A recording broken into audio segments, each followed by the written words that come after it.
ఆధ్వర్యంలోనే చేయడం జరిగింది. దమ్ముంటే ఎవరైనా రావచ్చు. రచ్చబండ కాడ మనం తీర్పు ప్రజల దగ్గరనే మనం తీర్పు తెలుసుకుందాం. నువ్వా నేనా, మేమేం చేసినావో నువ్వేం చేసినావో చూపెట్టు. ఇప్పుడు ఎమ్మెల్యే ఏం చేసింది, గతంలో ఉన్న ఎమ్మెల్యే ఏం చేసింది అనేది నేను సవాల్ విసురుతున్నా. మనం బస్ స్టాండ్ కాడ రండి, మీరు రండి, మా వాళ్ళు వస్తారు, మీ వాళ్ళు వస్తారు, ఎవరు ఏం చేసినావో తెలుసుకుందాం.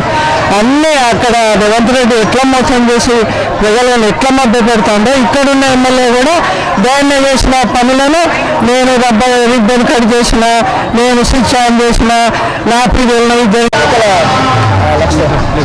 ఇప్పుడు 16 వార్డులు ఉన్నాయి. 16కి 16 మేము కొట్టబోతున్నాం. అందులో ఎటువంటి అనుమానం లేదు. చైర్మన్ సీట్ అయితే మాదే.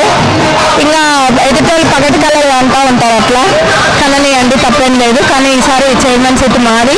ప్రజలు కూడా గమనిస్తున్నారు ఎవరేం చేసిండ్రు అన్నది. ప్రజాప్రభుత్వం యొక్క ప్రభుత్వంలో ఎటువంటి పథకాలు తీసుకొచ్చినాము చేస్తున్నాం అన్నది కూడా 200 యూనిట్ల కరెంట్ అయినా, రేషన్ బియ్యం అయినా, రేషన్ కార్డులు, ఆరోగ్యశ్రీ పరిమితిని 5 లక్షల నుంచి 10 లక్షలకు పెంచడము, ఇంద్రమ్మ ఇల్లు, ఇవన్నీ చూస్తూ ఉన్నారు. అట్లనే మహిళలకు వడ్డీ లేని రుణాలు లెక్కలేని వస్తున్నాయి. ఇక్కడ డెవలప్మెంట్ కూడా ఇంకా చేయాల్సింది ఉంది, చేసినవి ఉన్నాయి. అవన్నీ కూడా చూసుకుంటే ఈసారి కాంగ్రెస్ పార్టీని గెలిపిస్తామని ప్రజల్లో స్పందన ఉంది. రమ్మని ఆడిన సవాల్ చేసుకుందాం. లేటెస్ట్ అప్డేట్స్ కోసం మన తెలుగు వార్త HD ఛానల్ ని సబ్స్క్రైబ్ చేయండి.